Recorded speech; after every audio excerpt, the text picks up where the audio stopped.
everyone, how you doing today? It's me, David, Jersey Boy Music. In the Beatles Corner, we are, as usual, collecting the Beatles 101.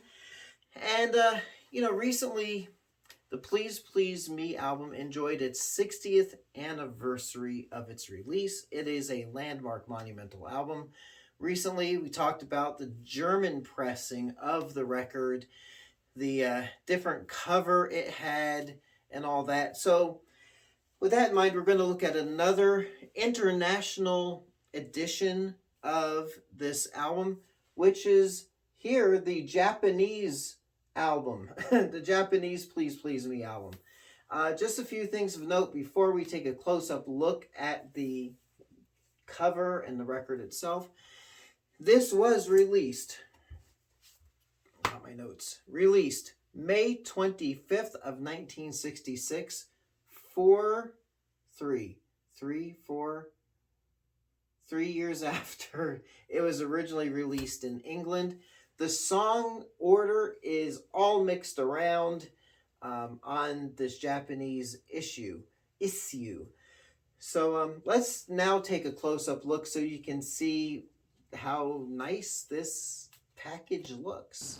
All right, here we go. The Japanese Please Please Me album over here. So this one is probably from the late 70s going into early 80s on the Apple label, but it's still the same album as was released in 66. So obviously unique album art. And as with most of these British or Japanese albums, got the gatefold. This one comes with a nice booklet, some photos, full color photos of the Fab Four over here, and I think I probably skipped over.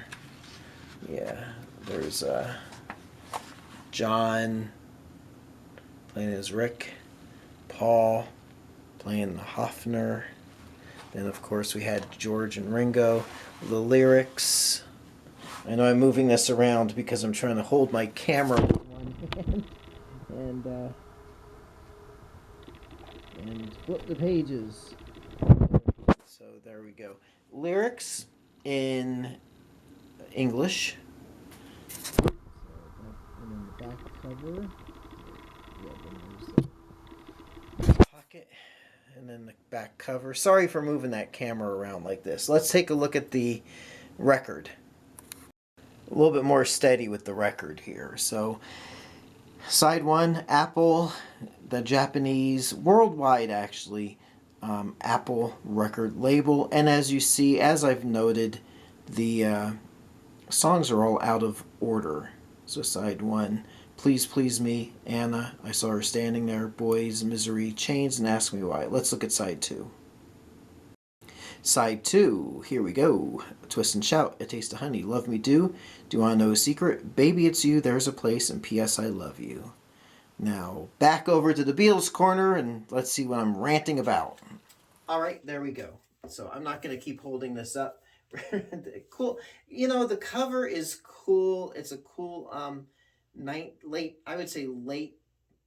64, mid to late 64 picture of the Beatles, back covers from the Ed Sullivan Show, and it's not as exciting as the British cover. Although later in Japan in the 70s, if you are collecting Japanese pressings of the Beatles album, you've got the Japanese albums with their cover artwork. Then in the 70s, they concurrently with the Japanese versions, then they released all the British albums with the British artwork and all the American albums pressed all in Japan, with the appropriate artwork, cover artwork and all that. So essentially you can get a Japanese Please Please Me album that looks like this with the song running order unique to Japan. Then in the 70s, you could also get a Japanese pressed Please Please Me album, which is the correct United Kingdom version of the album. And then you could also get the early Beatles on Capitol pressed in Japan as well. Boggles the mind. Anyway, sound quality on this is good. It's clean. It's not overly exciting. It's very well balanced. Um, it's to my ears, it's a dry sounding album. Just clean, nice, sounds fine, nothing major. But there you go. Because the song order is different, it's pretty, to me, it's pretty jarring. So but appropriately, the album starts with the song Please Please Me. And I always have found that the songs Anna, Chains, and Boys are lumped together in that order, but here they're separated. Anna, then you have I Saw Her Standing There, which, should have at least opened side 2, you'd think.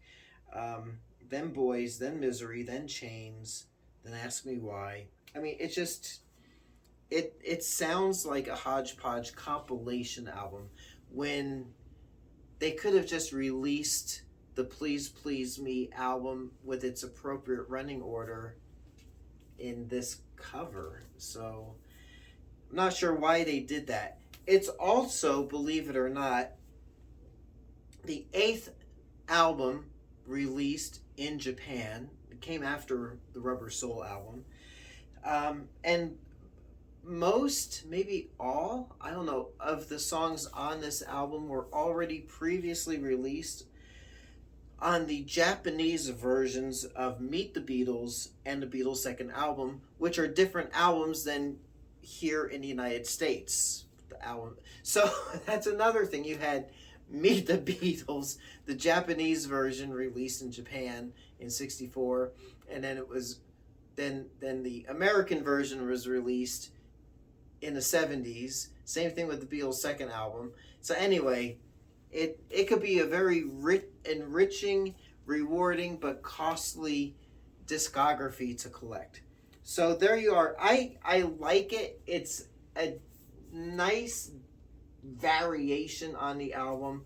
I do prefer the original version from the UK with the song line, as far as the song lineup is concerned. But I mean, it's pretty decent. It's nice to have in the old collection. So there you go, the Japanese version of Please Please Me. So until next time, I'll just leave it there. It's a cool album to have. Until next time, it's me, David, coming to you from the Beatles Corner. We are collecting the Beatles 101. I will catch you on the flip side. Thanks so much for watching, and have a great day.